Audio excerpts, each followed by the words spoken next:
vous le dit, en vérité, des maux et des dangers innombrables attendent. Les fils des hommes Belzébuth, le prince de tous les démons, la source de tout.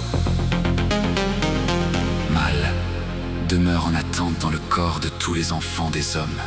Il est source de mort. Maître tous les fléaux, et sous des dehors attrayants, il tente et séduit les fils des hommes.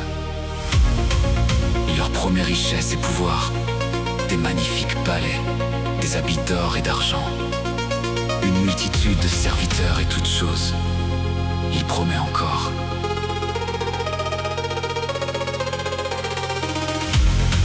Renommée, gloire, joie sensuelle et luxure, plaisir de table et vin généreux, vie d'orgie ou jours passés dans la paresse et oisiveté. C'est ainsi qu'il séduit chacun en faisant appel à ce pourquoi son cœur a le plus d'inclinaison. Et du jour où les fils des hommes sont devenus tout à fait esclaves de toutes ces vanités et de toutes ces abominations, c'est alors qu'en paiement de ces jouissances, il arrache aux fils des hommes tous les biens que la mer, la terre, leur avait donnés en si grandes abondances. Il les prive de leur souffle, de leur sang, de leurs os, de leurs oreilles. Alors le souffle du Fils de l'homme devient court et il suffoque. Sa respiration devient des plus douloureuses et son haleine empeste, comme celle des animaux impurs. Et son sang s'épaissit, répandant une odeur nauséabonde, telle l'eau des marais. Il se coagule et noircit, semblable à la nuit de mort.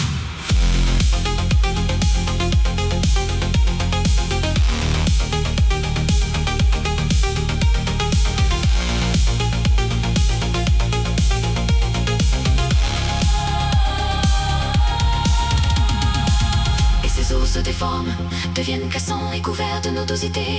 Leur antérieur se désagrège, alors ils se brisent en deux comme pierre qui tombe sur un rocher. Et sa chair devient grasse et aqueuse. Elle se pourrit, se putréfie, il se forme des croûtes et des abcès qui sont affreux. Et ses entrailles se remplissent d'ordures abominables, se résolvant en flots puants de pourriture, dans lesquels des légions de vers immondes établissent leur demeure. Et ses yeux s'obscurcissent jusqu'à ce qu'enfin la nuit profonde s'y installe. Et ses oreilles sont atteintes de surdité. Il y règne le silence du tombeau. Et c'est ainsi qu'en fin de compte le Fils de l'homme, par ses propres erreurs, perd la vie pour ne pas avoir su respecter les lois de sa mère et pour avoir accumulé faute sur faute. C'est pourquoi tous les dons de sa mère, la terre, lui ont été repris. Souffle, sang, os, chair, entrailles, yeux, oreilles, et finalement, la vie. Tout la mer, la terre,